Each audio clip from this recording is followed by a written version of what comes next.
देखो, एक भगत जी आए थे, वो कह रहे थे हमें छवि में विश्वास नहीं है। हमको ये समझ में नहीं आता कि जब तत्व ज्ञान की तरफ हम बढ़ते हैं तो सर्वत्र भगवान है, तो सर्वत्र हैं तो हैं, सर्वत्र हैं तो हैं। हमको और बातें समझ में नहीं आती। एक बात मानो शास्त्र की, गुरुवाणी जी में भी पढ़ा, घट घट में वो व्याप्त है, कोई कण ऐसा नहीं जो राम रमा नहीं। अब इसके आगे कुछ बताओ, है कुछ आगे? नहीं। तो वेदांत भी तो यही कहता है, सर्वम खलमिदम ब्रह्म। तो भक्ति भी तो यही कहती है, चराचर जगत को इष्टाकार दे। तो अचर में जड़ आ गया और चर में चैतन्य आ गया। अब आप एक चैतन्य में कहते हो कि मैं ऐसे आप में भगवान को मान सकता हूं गुरु रूप से, लेकिन हम छवि में भगवान को नहीं मान सकते। तो जड़ में तुम भगवान को नहीं देख रहे हो, चैतन्य में भगवान को देख रहे हो। अधूरा ज्ञान तुम्हारा वैसे ही है जब जड़ चैतन्य दोनों में भगवान दिखाई दे। देखो, अब जैसे किसी किसी का तर्क रहता है कि अगर तुम मूर्ति में भगवान मानते हो तो भोजन लगाओ और वो पा के दिखा दो। तो देखो, तुम्हारी भावना अंदर से है कि मेरे प्रभु की ये मूर्ति है, तो वैसे ही भगवान बर्ताव करते हैं। अगर सच्चाई से तुम्हारे अंदर भाव आ जाए, तुम क्या नामदेव जी के हाथ से दुग्ध पान नहीं किया? क्या धन्ना जाट के हाथ से मूर्ति में ही भोजन भगवान ने नहीं पाया?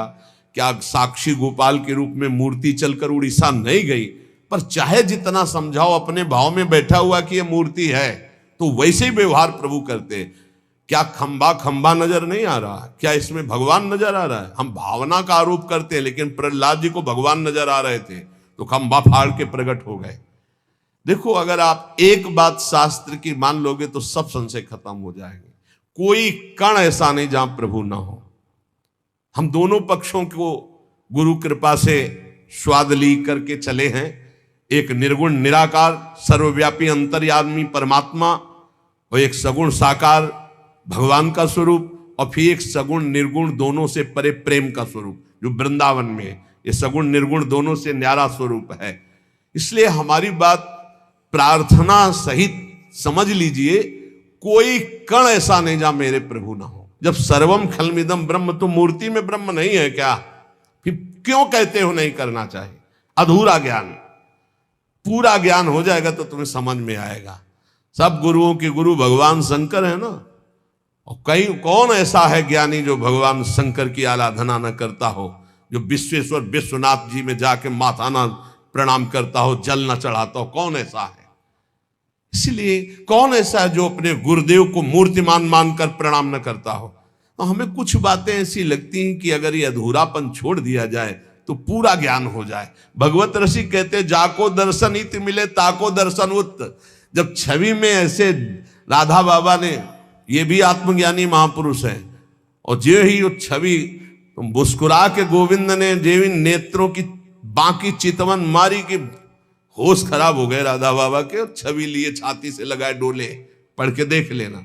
अरे वो छवि में भी है, वो सूर्य में भी है, वो चंद्र में भी, वो कण कण में। मान लो मेरी बात तो जान जाओगे। जाको दर्शन इत मिले ताको दर्शन उत, और जाको दर्शन इत नहीं ताको मिले न उत।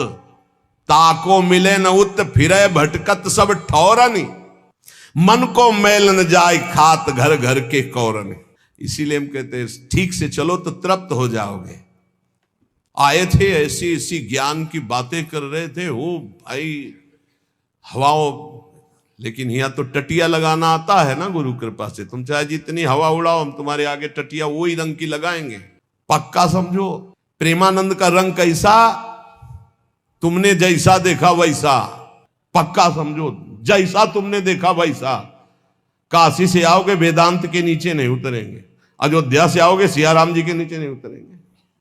जहां से हो जैसे हो, प्रेमानंद कैसा, सबका रंग, सबका आनंद, सब ज्ञान में भी आत्मरति, अयोध्या में सियाराम रति, वृंदावन में प्रिया प्रीतम की रति। प्रेमानंद कैसा, प्रेमानंद किसका? बोले प्रेमानंद को जो भजे उसका। प्रेमानंद कैसा, जैसा देखो वैसा, जैसा देखो वैसा। अब देख लो तुम। पर प्रेमानंद कैसा, ये तो कोई जानेगा, बिरला ही गुरु कृपा पात्र। पर तुम देखोगे जैसा, वैसे तुम्हें देखने को मिलेगा। ताको मिले न उत फिरे भटकत सब ठौरन, मन को मैल न जाए खात घर घर के कौरन। बड़ी टटिया लगा के उनको जब बाहर आए तो गिर गए वही पैसे में, दक्षिणा दीजिए। जब सूचना मिली तो हम कहा हाँ यही हम समझ रहे थे। ये ज्ञान के फर्राटे भरना अलग की बात है, ये कंचन कामिनी कीर्ति की तृष्णा को मिटा देना ही ज्ञान का प्रयोग है। केवल फर्राटेदार श्लोक बोलकर भाषण देना ज्ञान का प्रयोग नहीं।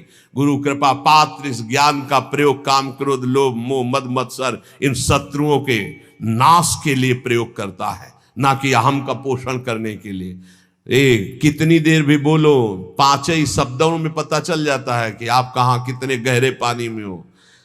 मन को मैल न जाए खात घर घर के कौरन, भगवत रसिक संग मुकुर लो मांजे ताको, तब निज बदन दिखाए श्याम श्यामा को जाको। भगवत रसिक जी कहते हैं पहले रसिकों के संग से उनके उपदेश का साबुन लेकर अपने मन का मार्जन करो तो मन ही में श्यामा श्याम मिल जाएंगे।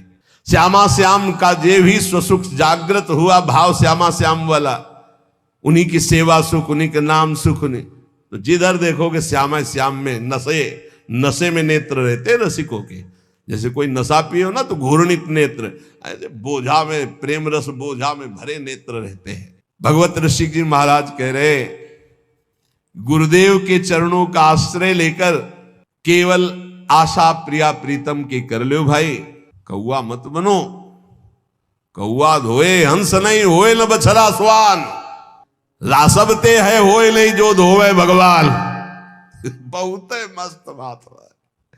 कह रहे एक कौआ को चाहे 1000 बार साबुन लगा दो ससु हंस नहीं हो जाएगा। कुत्ता को चाहे 1000 बार एक से एक बढ़िया वो क्या आते जो ऐसे करके लगाया जाता है बाल लो साफ कर ले, शैम्पू कुत्ता को चाहे जितना शैम्पू ना हो बछड़ा नहीं हो जाएगा। बोले गधा को चाहे जितना नहा के घोड़ा नहीं बन जाएगा। और जो धोए भगवान, हाँ समझो, कौआ धोए हंस नहीं होए न बछड़ा स्वान, रासवते है होए नहीं जो धोए भगवान। कैसी बात कह रहे यार महात्मा होकर, भगवान धोना चाहे तो अरे भगवान कर तुम अकर तुम अन्यथा कर तुम। तो बोले दुर्योधन को धो तो रहे, धो पाए? पूरा युद्ध हुआ, जो धोए भगवान साखी देखो दुर्योधन। भगवान जाके समझा रहे हैं कि वैसे तो हस्तिनापुर का चक्रवर्ती सम्राट पद महाराज युधिष्ठिर को मिलना चाहिए, क्योंकि महाराज पांडु का ऐश्वर्य है और स्वयं अपने धनुष की प्रत्यंचा के बल पर गांडीव धनुषधारी अर्जुन ने जीत करके इंद्रप्रस्थ का निर्माण करा, इसलिए उनका ऐसा नहीं हो सकता। बोले आधा राज्य दे दीजिए, हस्तिनापुर पे आप बैठिए, इंद्रप्रस्थ पे महाराज युधिष्ठिर। बोले ऐसा भी नहीं होगा। तो बोले 5 गांव दे दीजिए, 5 पांडव एक एक गांव का आधिपत्य स्वीकार करके शांत हो जाएंगे, मैं ऐसा कह दूंगा। बोले सुई अग्रे न के सभा, सुई की नोक पर नहीं देंगे। तो बोले धन्यवाद, फिर तो तैयार हो जाओ गला कटवाने के लिए। तो बोले रासबते है होए नहीं जो धोवे भगवान, जो धोवे भगवान साख देखो दुर्योधन। हरि आए बलि दूत गए फिर भयो न बोधन, उसको प्रबोध नहीं हो रहा। और क्या हुआ, भगवान को बंधवा लेने की कोशिश की इसने। जब आप प्रार्थना पहले ऐसे बनावटी की कि आओ देखो दुशासन के महल में आपके स्वागत के लिए क्या क्या व्यवस्था की।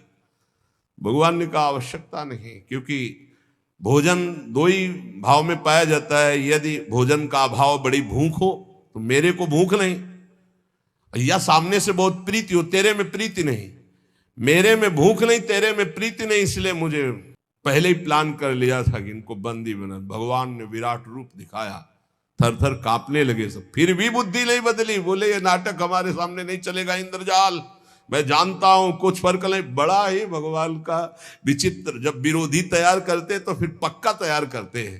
तो बोले देखो भगवान भी दूत बन के गए नहीं, तो हरि आए बनि दूत गए फिर भयो न बोधन। भगवत रसिक अनन्य होए नहीं, गुण स्वभाव नहीं मिटे हंस संगति करी कौआ। बोले हंस की कितनी भी संगति करे, कौआ स्वभाव वाले बदलते नहीं हैं। ये महापुरुषों के बात है। और बात कह रहे हैं, बोले काटे कुकर बाबरो जाको लागे भूत, करे अमलता अपनो दाबी पर आयो पूत। पहली बात तो जिसको पागल कुत्ता काट लिया हो फिर और उसी के ऊपर भूत चढ़ गया हो, फिर बताओ उसकी हालत क्या होगी? बहुत बुरी हालत होगी। एक तो भूत ही चढ़ गया और दूसरा पागल कुत्ता वैसे भूत बना देता है। वो कुत्ते की तरह भूखता है जिसके ऊपर कुत्ता काटता है। जिसको पागल कुत्ता काट लेता है वो कुत्ते के समान ही भौंकने लगता है। देखा है, व्यवहार उसका कुत्ते के समान ही होने लगता है। और जब भूत चढ़ जाता है तो उसकी चाल ढाल बोल सब ऐसे पागलों जैसी, भूत जैसी होती है। ऐसे ही होते हैं, एक तो प्रेम में पागल और दूसरे कृपा पात्र गुरुदेव के। ऐसे संतों से बचना चाहिए।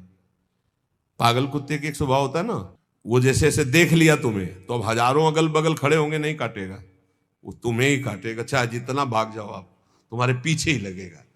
भगवत रसिक जी कहते हैं एक तो प्रेम का भूत चढ़ा है इनके ऊपर और दूसरे गुरु कृपा पात्र, गुरु कृपा रूपी ऐसों से ऊपर बताए हैं अभी तक।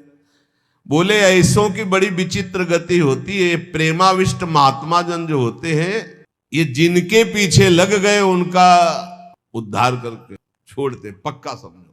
भागो सीमित संसार है, असीम ईश्वर के वो जन, भाग तो कहां भाग के जाएगा। असीम ईश्वर की सामर्थ्य से वो युक्त है और एक बार जो दृष्टि में चढ़ गया, बस चढ़ जाने की बात होती। इसीलिए संतों से प्रार्थना की जाती कि नजरों से गिराना ना, चाहे जितनी सजा देना, और नजरों से जो गिर जाए तो मुश्किल ही संभल पाए। पर इनकी नजर भी ऐसी होती, एक बार जो पड़ जाए फिर वो सीधा उसी का पीछा करते जिस पे नजर पड़ी, और काटे बिना नहीं छोड़ते। और ये समझ लो कुत्ते के काटे हुए का अगर तुम्हें काट ले तो कुत्ते ने जिसको काटा था उसको विलंब से चढ़ेगा, लेकिन कुत्ते के काटे हुए का जब आपको काटेगा तो जल्दी चढ़ेगा। इसमें जैसे कुत्ता काटा हो तो कभी बादल वादल गरजे तब उसमें रंग आता है। मतलब गुरु कृपा जिसको, तो कभी भाव की बातें हुई तो एकदम भाव उमगन आई, लेकिन जिसको प्रेमी जनों ने स्वीकार कर लिया है वो बहुत जल्दी भगवत प्रेमी बन जाते हैं। भगवत ऋषि रूपक के रूप में समझा रहे, बोले सच्चा अनन्य रसिक वही जो केवल श्याम श्यामा का प्रेम भूत चढ़ा हुआ, बस सुने न काहू की कही कहे न अपनी बात, नारायण रूप में मगन रहे दिन रात। श्यामा श्याम के नित्य विहार रूप आनंद रस में वो एक रस रहता है, तो कराल काल भी उसको भय नहीं दे पाता है। वो जिसके पीछे पड़ता है उसकी समस्त वासनाओं को छिन्न भिन्न करके। एक भाई बोर्ड लेके खड़े होते हैं रविवार को, कहते हैं महाराज पता नहीं कौन सा भूत छोड़ दिया, पहले क्लब जाता था, नाचता था, सब अच्छा लगता था, जब से आपका प्रवचन सुना पता नहीं कौन सी घड़ी थी कि वो आगे हमारे वीडियो आ गया और वो देखना शुरू किया, तब से देखते ही रह गए। जब देखना शुरू किया तो देखो वृंदावन खड़े, तिलक लगाए, सब बंद हो गया है। अब बताओ क्या करें, कौन सा भूत छोड़ दिया है कि अब हमें कुछ अच्छा ही नहीं लगता है। बचना बचना बहुत जल्दी रंग चढ़ेगा। इसलिए उपासक बड़े कृपा पात्र हैं जिनको भगवत प्रेमी महात्माओं का संग मिला। आज श्री पूज्य महारसिक शेखर भगवत रसिक जी का जैसे नित्य पूजन संतों का होता है, उनमें से इसीलिए उनकी वाणी का गायन किया। भगवत रसिक जी का उद्देश्य किसी का अपमान करना या किसी की निंदा करना नहीं है, लेकिन सत्य बात को जनाना है कि हे भाई तुम सत्य मार्ग के पथिक बनो।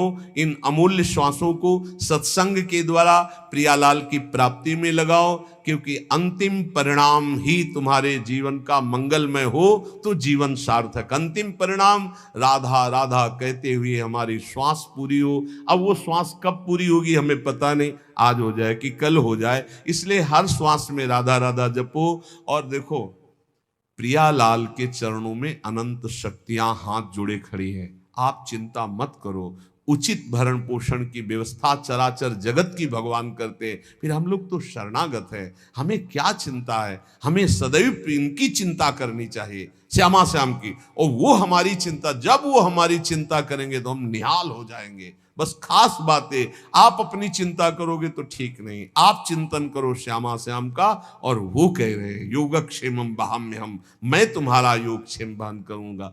तो इन महापुरुषों के वचनों को कभी कटु ना माना जाए, क्योंकि इनका उद्देश्य पाखंड, दंभ और असत का त्याग करवा के सत मार्ग में स्थित होने का है।